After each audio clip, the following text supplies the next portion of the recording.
यदि प्रेरणा शहीदों से हम मगर नहीं लेंगे तो आजादी ढलती हुई सांझ हो जाएगी।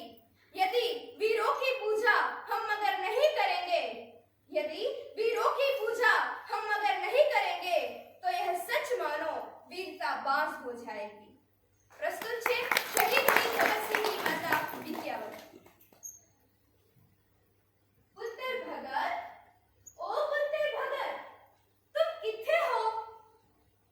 ओ पुत्र भगत, तुम किथे हो? શું તમે જોયો છે મારા પુત્રને? શું તમે ઓળખો છો મારા ભગતસિંહને?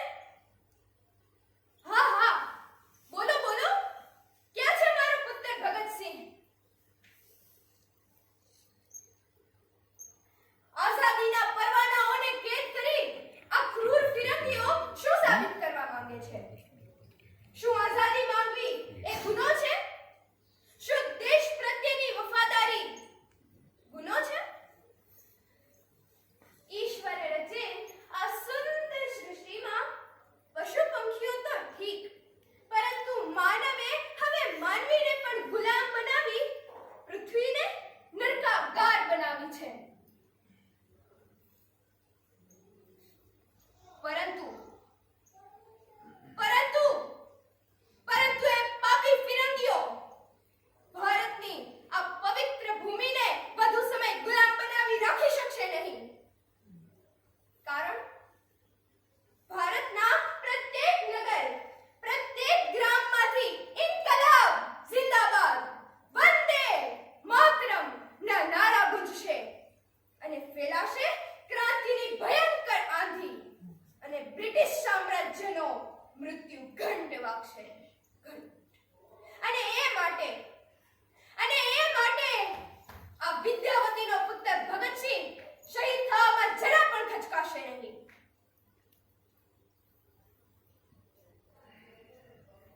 હા હા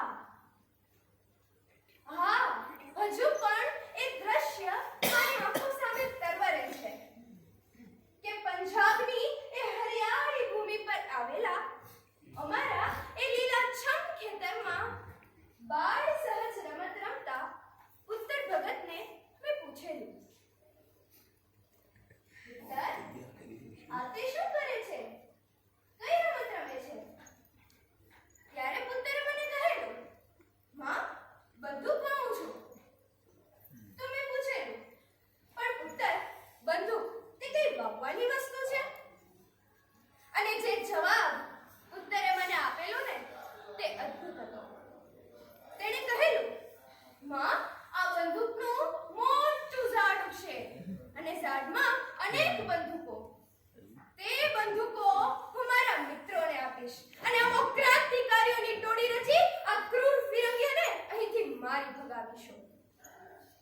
હા, આ જ ક્રાંતિની વિચારધારા પુત્ર ભગતને અંગ્રેજોની સભામાં વિસ્ફોટ તથા ફાંસીના ફંદા સુધી લઈ ગયો। અરે ઓ ફાંસીના ફંદા, કહે, ક્યાં છે મારો પુત્ર? ક્યાં છે મારો ભગતસિંહ? આ એ જ ફાંસીનો ફંદો છે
ઉઠો